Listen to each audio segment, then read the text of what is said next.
Thank you. Thank all of you, and thank you, Vic, for that warm introduction. Bill Clinton always used to say, if you're going to be introduced, you ought to be introduced by an old friend or someone looking for a job. And Vic and Marion Barry are two of my best friends were two of my best friends in the House, and I've visited both of them on this occasion. And they were special partly because, not just because we sat side by side in Vic's case on the House Armed Services Committee, because we did things together. And we did things together that, in retrospect, I'm very proud of. Vic and I worked hard to delay the invasion of Iraq, to delay by putting up a resolution with John Spratt of South Carolina. We tried to slow down the rush to war.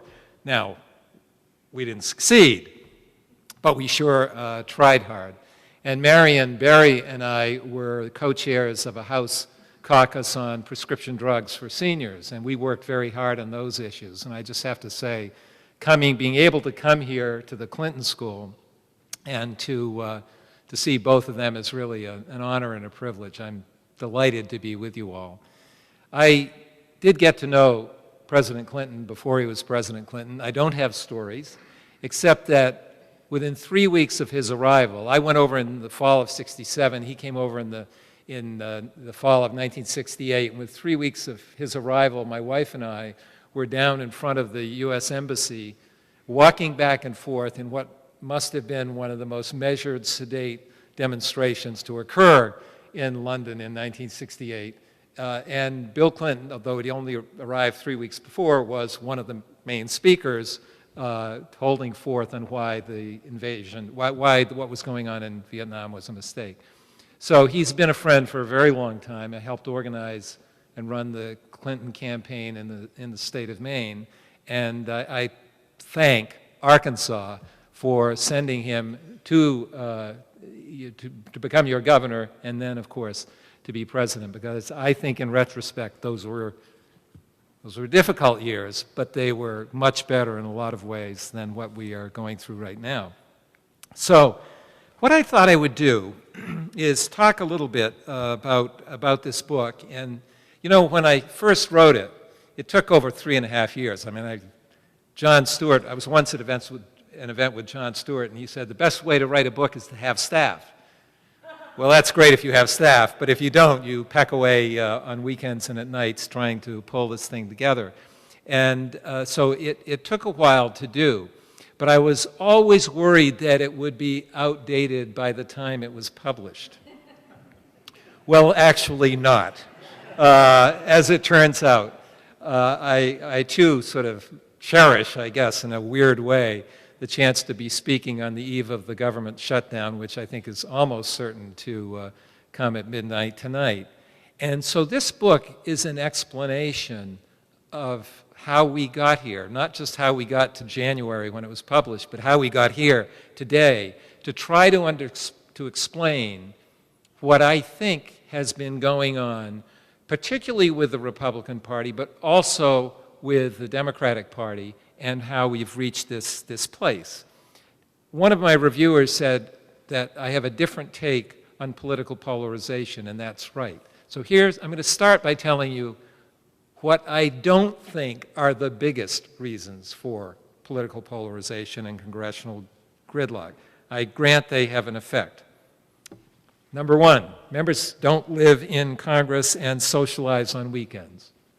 Well, it's true. Maybe some effect. Congressional redistricting shapes uncompetitive districts and allows Democrats and Republicans on the fringe to get elected to the House.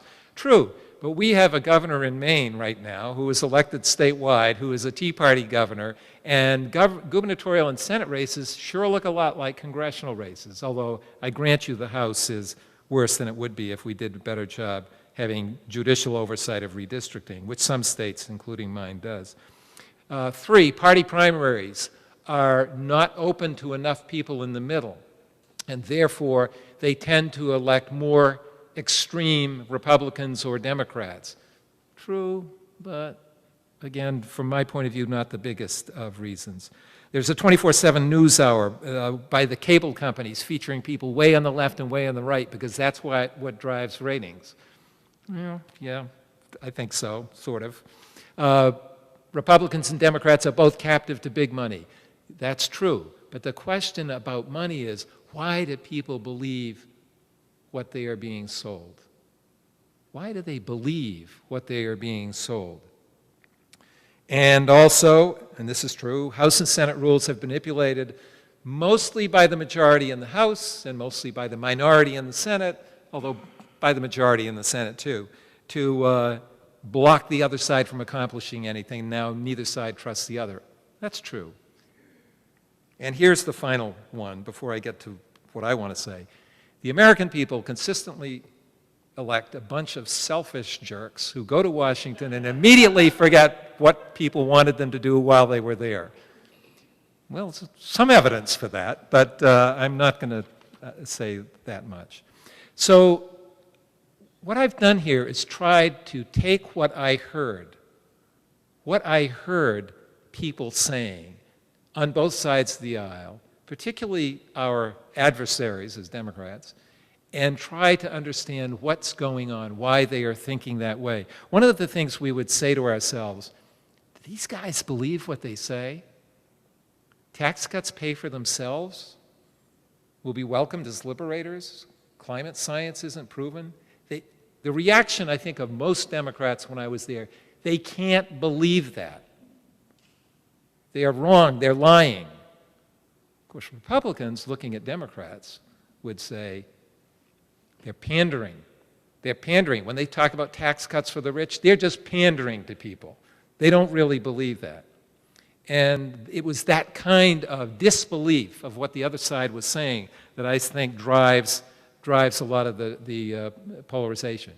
What I am arguing fundamentally is when you dig down below the surface of the arguments, ideas matter. And big ideas, bundled into what I called worldviews, matter most. And there are now, I would say, we are divided less by region, less by even income, and less by a bunch of other demographic features, but we are divided primarily by worldview.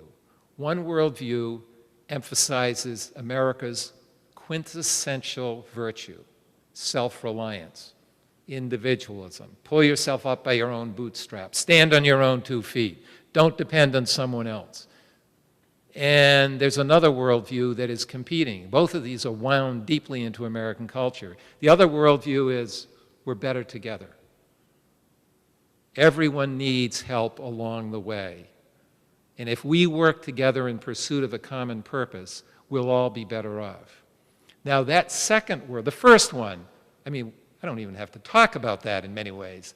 A book was done a number of years ago, and the conclusion was, in America, as a result of a lot of interviews, Americans have 2 languages. The first language by which we explain our success, and actually others' failure, is about working hard, taking on a challenge, and doing it yourself. It's a very easy way to explain what happens in the world. Other people are failing because, frankly, they haven't worked hard enough, they haven't dug themselves out of a bad situation, whatever. But the second way, and this comes out of our communities of faith, and it really comes out of the founding fathers. It's an ethic of being in a common enterprise together and making it work. James Madison said, the public good, the real welfare of the community, whole community of people, is what we are striving for in setting up these government institutions. That's what it's all about. It's about the public good, the common good, however you want to say that. Now, so I'm going to, when I chose the topics that I would write about, I avoided immigration, I avoided abortion, I avoided gay rights, gay marriage, all of that stuff which is so deeply grounded in religious faith of one kind or another, or emotion, that I wanted to set that aside and try to find out why we're so divided on things we used to be able to negotiate. And so there are 4 substantive chapters in the book, one dealing with the budget and taxes, one with Iraq, one with health care, I'll come back to that, and one with climate change. And so the first thing I want to say about these I can say more concisely by reading. These 4 topics, budget and taxes, Iraq, healthcare, climate change involve different issues, evidence, and approaches. Yet in Congress, they seem to be part of a whole, as if something not immediately apparent tied them all together. Otherwise, the parties would not have been so fiercely divided on such disparate matters. Interest group politics can explain some of the differences. Each party appeals to and is supported by different combinations of business, labor, and other organized activists. But interest group politics is now often overwhelmed by worldview politics, a widening, hardening conflict between those who believe that the mission of government is to advance the common good and those who believe government is an obstacle to that end. If this is true, at one level, all domestic issues merge into one, an unproductive, irreconcilable, ideological conflict about government itself. Ultimately, however, this conflict is less about the role of government than the enduring tension between individualism and community in American politics and culture, and therefore as much about the electorate as our leaders. What I'm trying to explain or talk about is that we look at the world through different lenses. Have any of you done Myers-Briggs psychological testing? Well, I have, not for a while, but that was, for me, a wonderful experience because if you haven't done it, you take this test and you get categorized into one of 4 different psychological types, which vary somewhat among each other. But what you take away from it is that other people turn out to be wired differently than I am. But you know, they're okay. They think differently, they react differently. For me, in my work today, running an association with 32 people, I look for those people for whom being criticized is a very sensitive undertaking. And I recognize they have to be criticized or critiqued very carefully, because when you criticize their work, you're criticizing them. In the same way, we look at politics differently, very quickly. A long time ago, a political scientist named Isaiah Berlin wrote a little essay called The Hedgehog and the Fox, and it was about Tolstoy's view of history. And he said, it comes from a Greek fragment of a poem, which it runs, "The fox knows many things, the hedgehog knows one big thing." And he used that as a way to distinguish between 2 groups of people. One group, the hedgehogs, really need to have an organizing principle by which they make sense of the world, a single central vision, as Berlin called it. Other people, they don't need that. They kind of appreciate, accept, or even revel in the confusion and the diversity and the contradiction of human beings, and they've got a lot of material to work with. There's a second sort of set of lenses you're familiar with. Some people look at the world in black and white, some see shades of gray. And my point here is we're wired that way. It's not that we can't adjust, but we're basically wired that way. And we shouldn't be too hard on someone who's wired differently. If we understand them, maybe we can do better at connecting. In this book, as I've said, I think people are wired sometimes to be more individualists and sometimes to be more community-driven. Both of those are part of American culture. Both of them are wired into us, but I guess I would say in different proportions. The political consequence of this is that Republicans, and here's where we get into trouble. If you believe in self-reliance and individualism, and you convert that personal belief into an attitude toward government, you can wind up where the libertarian Republicans are today, which is you believe that government by its very nature infringes on personal liberty. By its very nature, it creates dependency among the population, and third, it screws up everything it does. And so that's certainly not an un-American view. It's part of who we are. But if you get to believe that, and you get to believe smaller government, lower taxes is the defining principle that you hold, then sit back and try to figure out, based on those principles, what you're going to do about improving education, how you're going to expand health care coverage, and what you're going to do about climate change. My point is, it's not just that certain people on the right don't want to do those things. They think that doing those things is dangerous because that kind of government action in any of those areas will increase dependency and diminish human freedom.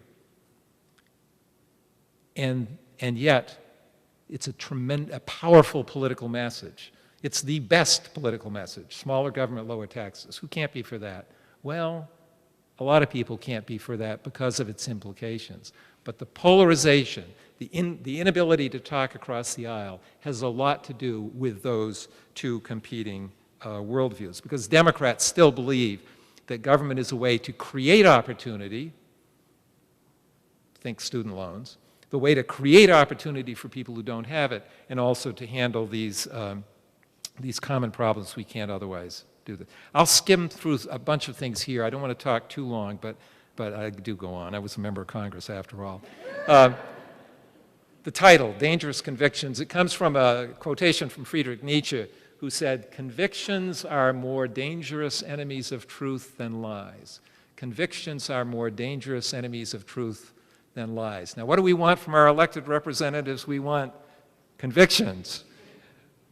But convictions that aren't grounded in evidence and aren't grounded in expertise are a real problem. And if you ask me, that's where I think we kind of go astray with the other side. Tax cuts pay for themselves. We heard it routinely. They weren't worried about the 2001 tax cut. They weren't worried about the 2003 tax cut, enormous tax cuts, because the tax cuts will pay for themselves. Or alternatively, it's not the government's money, it's your money. Yet those two decisions, when you step back and look in hindsight, those two decisions and a couple other tax cuts the Bush administration did drained the federal treasury over 10 years of something around $2.9 trillion. Now, $2.9 trillion is real money over 10 years. It's an enormous amount of money. But in 2010, Mitch McConnell, he's the gift that keeps on giving. If you look up Mitch McConnell in the back of this book in the index, you'll see he is the gift that keeps on giving. In 2010, he told the press that he disagreed that the Bush tax cuts had diminished federal revenue because in his view, they stimulated the economy so much that they increased revenues. Now let's assume that he meant at least by $5, okay? So let's say he was claiming the tax cuts increased revenues by $5 over here, and the CBO says, no, they decreased them by 2.9 trillion. It seems to me that it's probably not $5. Maybe it's 2.8 trillion, but it's not $5. But why did he say that? I think he said it because he has to believe it. He has to believe that tax cuts are such an enormous benefit to the economy that they'd always help. And I sat on the Budget Committee for 4 years. I listened to all sorts of economists. I listened to Republicans push them on the great virtues of tax cuts. And the economists always said, well, it depends whether they're helpful or not. Depends on a variety of other things. So, I'm going to say one thing about Iraq, and then I'm going to go to healthcare because that's worth spending some time on tonight. Once you're locked into a particular ideology, you become less likely to accept evidence that contradicts what you already believe. This is not a simple prevailing condition on the right. It's a human condition. Once we start to really believe something, we are convinced of it, we're going to tend to push away conflicting ideas, especially if we don't feel that we have time to dig into it the way we should. So, to me, the single most stunning fact about the invasion of Iraq and the policy making that went up to it is this. The National Security Council, the War Council for the President of the United States, for George W. Bush, never held a single meeting to discuss whether or not to invade Iraq. Not one. They had some meetings to decide to talk about how to do it, but not one meeting to discuss whether or not to invade that country. That was the most fateful decision of the Bush administration, and they never had a meeting. And so the question is not just, I'm not trying to say, isn't that horrible? I'm trying to say, why? And I think the answer is they already knew enough. They weren't interested in the data. And for the same reason, when Donald Rumsfeld, you'll see how these concepts come together, when Donald Rumsfeld gave a speech a month before the invasion of Iraq, he explained why it was necessary to go in and get out in 3 months. Because if we don't, we will create a dependency of the Iraqis on us. We have to go in and get out because we will create a dependency. Remember, if self-reliance is a preeminent American virtue, dependency is the principal vice. And what Rumsfeld did was, first, he won the battle with Colin Powell so that Rumsfeld and the Defense Department controlled the Reconstruction period. And then they made sure there was no planning done for Reconstruction. And then Jerry Bremer, Paul Bremer, the first head of the Coalition Provisional Authority, went in and he eliminated the top layer of the bureaucracy because they'd worked for Saddam. He fired the police force and he disbanded the army. And so he put 500,000 Iraqis out of work, most of them with guns, because he wouldn't listen to people who really understood the Iraqi population and understood the consequences of those decisions. These are the actions of people who don't take the time to listen to evidence. Now, let's get to health care, because after all, Obamacare is probably the worst policy ever developed, according to people who are trying to take it down. It's socialism, it's going to do great damage. I'm going to give you some choices here. Put yourself in the place of those who are opposed to Obamacare. And I want you to pick one of the following 4 reasons for the biggest problem with this, and I'll read them 4 and then we'll do a show of hands.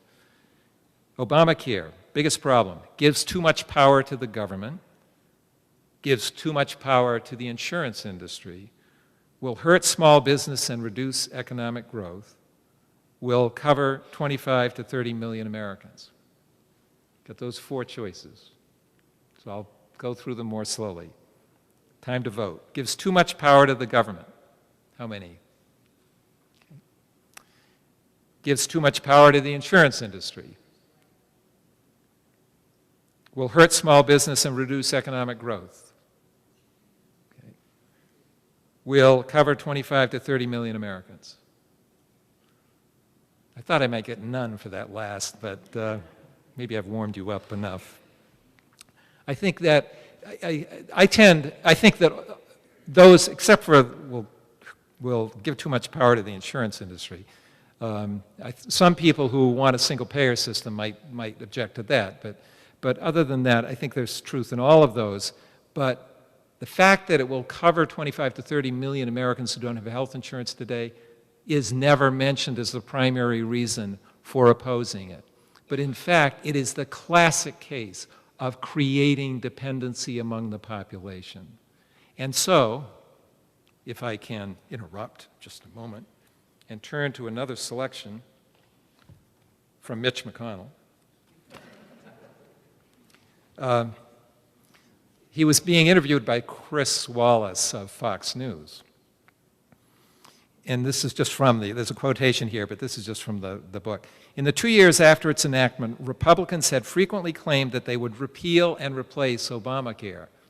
How many thousand times did we hear that? After the court upheld the law, Senator Mitch McConnell was pressed 3 times by Chris Wallace on Fox News to explain how Republicans proposed to cover the 30 million Americans who would not be covered under the ACA. McConnell's response was each time, that's not the issue. Wallace, you don't think the 30 million people who are uninsured is an issue? McConnell, let me tell you what we're not going to do. We're not going to turn the American healthcare system into a Western European system. And what I say is, look at that. Think about that. You know, Tens of millions of uninsured are not the issue because the libertarian ideology has no room for their problems and no respect for Western European systems that provide near universal coverage at lower cost and with better health outcomes than our own. That's another case where it's almost as if we've forgotten what the whole purpose is. I think that healthcare politics has a lot to do with how much people in general care about other people's health care. And when I was in Congress, and the same would be true for Vic, we heard from thousands of people with one issue or another, people going bankruptcy, people not being able to get the care they needed, and these were, some of them were working and some were not. So I want to say just a couple of things to set this in context because of the debate going on. The origin of Obamacare, or two of the basic components of Obamacare, were put out in 1989. And they were put out by a man named Stuart Butler at the Heritage Foundation. This is a time when Democrats were more likely to be for a single-payer system, for the Canadian system, or for Medicare for all. So Stuart Butler came up with something called the Heritage Plan. And one centerpiece of the Heritage Plan was, we're not going to have the government be the single payer. We're going to have private insurance companies providing policies to individuals in exchanges regulated by the government. And the second big idea was, we're not going to have an employer mandate. We're going to have an individual mandate because everybody should take responsibility for their own health care by paying something into the system. That was 1989, Stuart Butler, the Heritage Foundation, and that was their position. So along the way, in the interim, of course, the possibility of a single-payer system burns out politically, and this idea, which was sort of a Republican idea for a decade or so, became a Democratic idea. And the bottom line, I think, is that you couldn't have a more conservative system. One of the health policy people that I worked with in the Clinton administration said to me he could not believe that you have private insurance companies, state-regulated exchanges, and an individual mandate, and you can't get a single Republican vote. Turning quickly to climate change, I'm just going to leave that and say this is the obvious case where the science is overwhelming. Every time the international body comes out with another finding, it's the same, only in spades. And yet the denial, the millions of dollars that have been spent to sow confusion by first the oil companies and now the Koch brothers. I mean, it's just it's an incredible tragedy.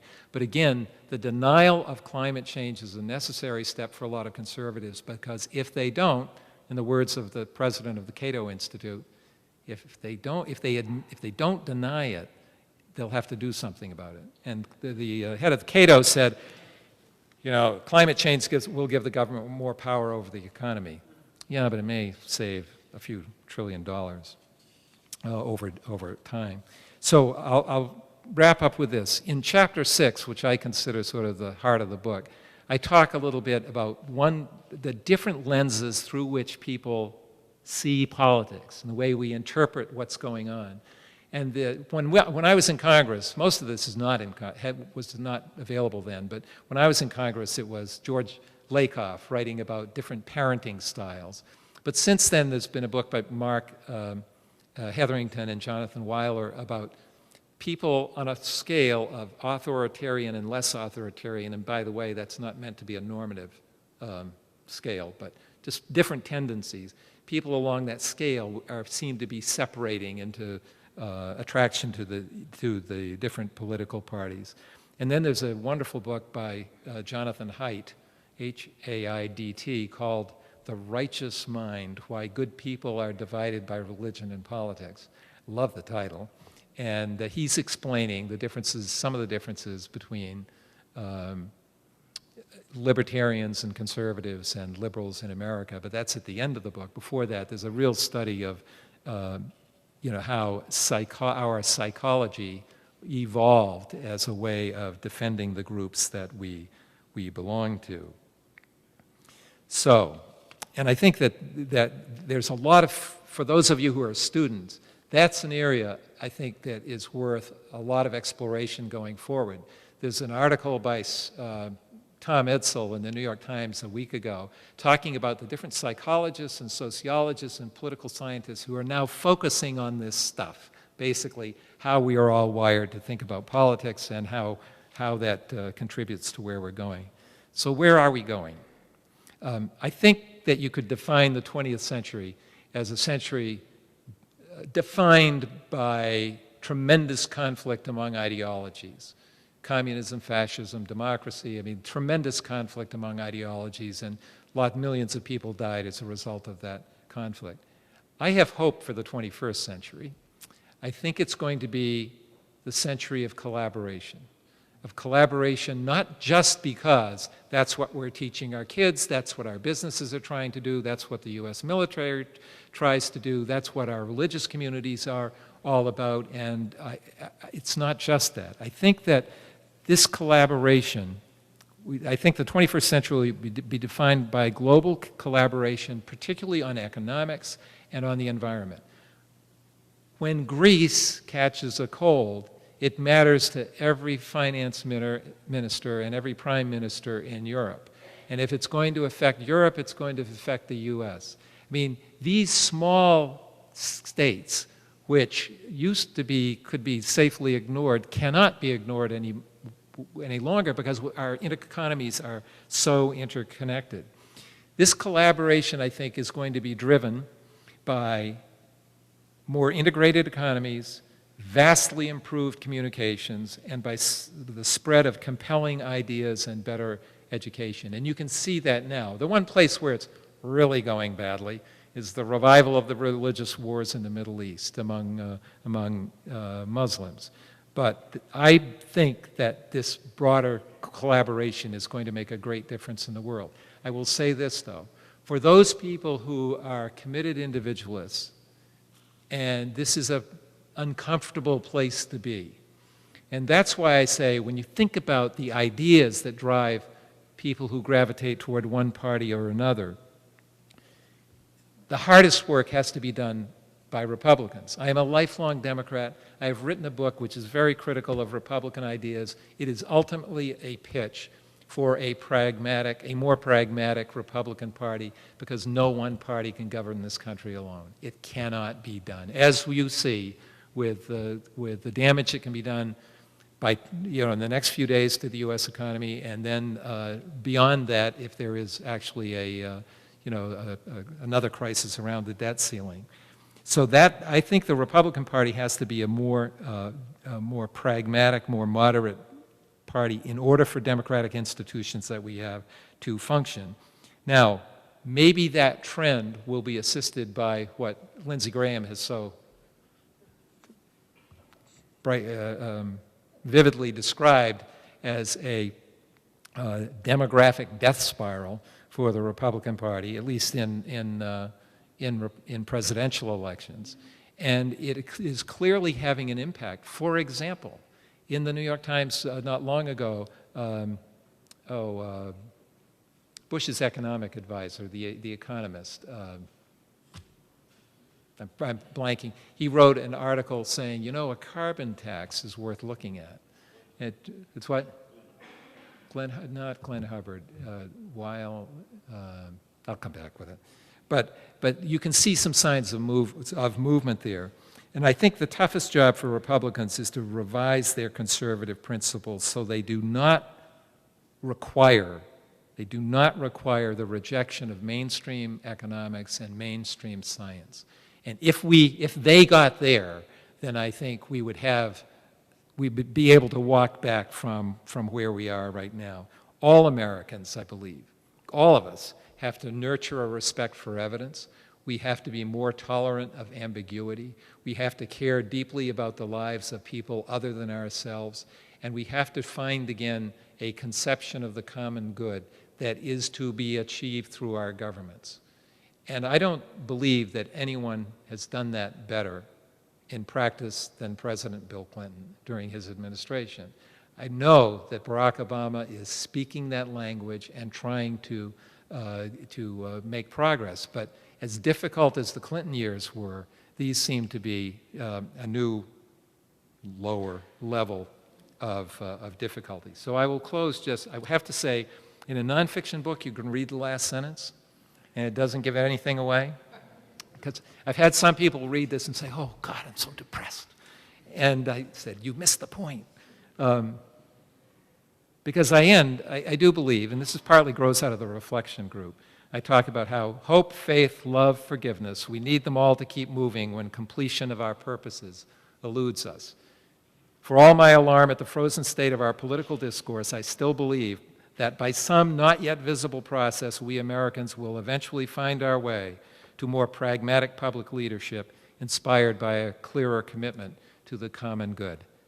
I hope it happens, and I hope you help. Thank you. Thank you. All right.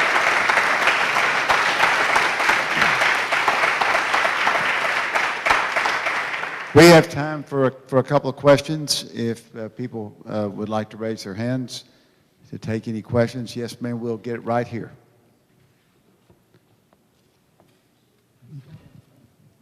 Did you?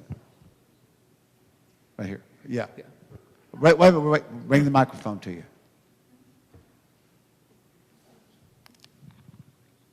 How long do you think gridlock will last? How long will the shutdown be? Oh, well, prediction, you know. You can't hold me to it, but you know, I do have some thoughts. I think the shutdown will be fairly short. I think it will be fairly short. I think they will walk back somehow. Boehner, sooner or later, has to pass a bill with Democratic support. He has to. He knows that as we are sitting here. He knows that. And so I think he will do it sooner rather than later, because the longer it goes on, the more he will be seen to be forced to do it, and the more unpleasant it will be. So I expect a shutdown of some duration. And then my guess is maybe tonight he's saying, look, you know, the only thing we're going to have to do, at some point he's going to say to them, we have to bring a bill to the floor that Democrats can vote for. And so some of you can preserve your independence and not go along with it. And that would be a very ugly meeting. I've been in a few ugly caucus meetings, and that would be an ugly one, I'm sure. Okay, Nate, right here. No, right here. Hi, Nate Kennedy, Clinton School from Missouri. You say you want more of these thoughtful, moderate people that like ambiguity, like to get into the details. But the structures that we elect Congress by, like redistricting, they don't really allow for moderates to be elected. You said it wasn't a main cause, but what are some things we can do to make sure that structure can allow for more moderate members of Congress to be elected? Great question. I'll give you a couple. In Maine and in California now and some other states, the legislature doesn't have sole control over redistricting. You get suggestions submitted to a so-called independent commission, and then the independent commission risks becoming political, with some sort of judicial oversight. And when you do that, it's better, let's say. There's not as much a chance to do what Tom DeLay did in Texas, where they could draw a line, and they probably still can probably in place. You can draw a line street by street, so you choose which voters are in which districts. And it's just, you know, that's not the way it's supposed to work. So I think that would happen. I think that having more congressional districts in play is important. I also think that Mickey Edwards is right by saying if you had more open primaries and independents could come and vote in those primaries, I know this is anathema to both parties in most cases, but I do think it would help. I mean, the people in the middle, problem is a lot of them don't pay as much attention, but on the other hand, they are some sort of leavening, mitigating force, and you ought to be trying to get them back into the system. Questions? Right here in the front row. She's bringing the microphone to you.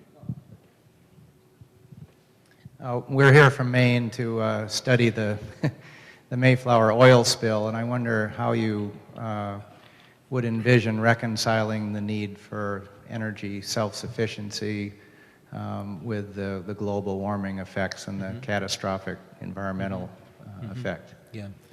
Well, it was a big issue for me when I was in Congress, and it still is. I mean, there's so much work to do. Hard to do it when most people in one party just deny the science. And, you can see in Texas, there's a story today that, you've got climate deniers and evolution deniers on the state board that's picking biology textbooks. But to me, I always felt that if you could do, and this is an area where Obama, I think, is moving, you basically have to do something about coal. You just have to. And we have been given an amazing gift of finding much more natural gas in the U.S. than we had before. And that's, although it's a fossil fuel, it's a bit of a bridge that will help on the path to greener technologies. But I think that the regulation of old coal plants is where we make the biggest difference. And that's if we can basically clean them up or not incentivize their continuation, it reduces mercury pollution tremendously as well. But the bottom line is startup industries that are going to be good in the long run need to be supported. And there's, a lot of Republicans will not give up the oil depletion allowance and other benefits for the existing oil companies, which are big enough and strong enough to get by on their own. They won't give up those, but they also won't provide assistance to solar and wind power. I've got an old farm in Sebago, Maine, that is solely run on solar power. And, there's so much we can do. And there's so many places in the world where solar power is going to be, a real benefit. It's a tragedy that we didn't do more as a country to incentivize the manufacture of those kinds of chips and panels. The East Germans did, and then the Chinese did. And all that furor about Solyndra, a lot of which got money from the federal government, most of the problems for Solyndra, as I understand it, is the Chinese were developing new technology so fast that what they were doing became uncompetitive. And I mean, you have to do as much as you can to make the transition as fast as possible, because we've got big issues. Fortunately, I think the new Chinese leadership gets this. How much they will do is a question, but I think it's pretty clear that the new Chinese leadership understands this in a way that the old leadership didn't. Question, yes. Romero's right here. He's right behind you, yeah. Ramirez Beto from Magnolia, Class 9, Clinton School student. My question to you, sir, is how can Democrats develop a message to get people that used to vote Democrat but now vote Republican to return back to the Democratic Party? And how can a pragmatist come up with a plan to defeat an ideologue?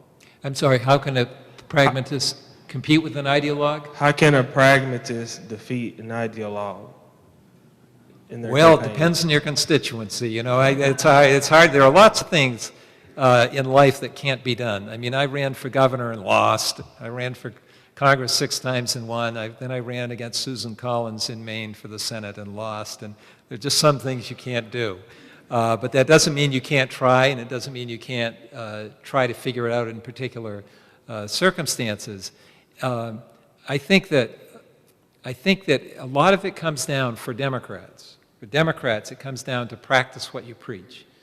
You have to work in communities with people, talking with them, and do everything you can. Now, you are part of a generation, students over here, you are part of a generation that is going to transform this country, I believe.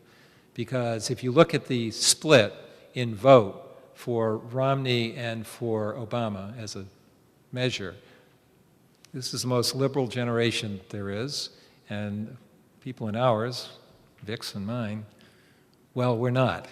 Ours, the over 65s are the only ones who voted for Romney over Obama.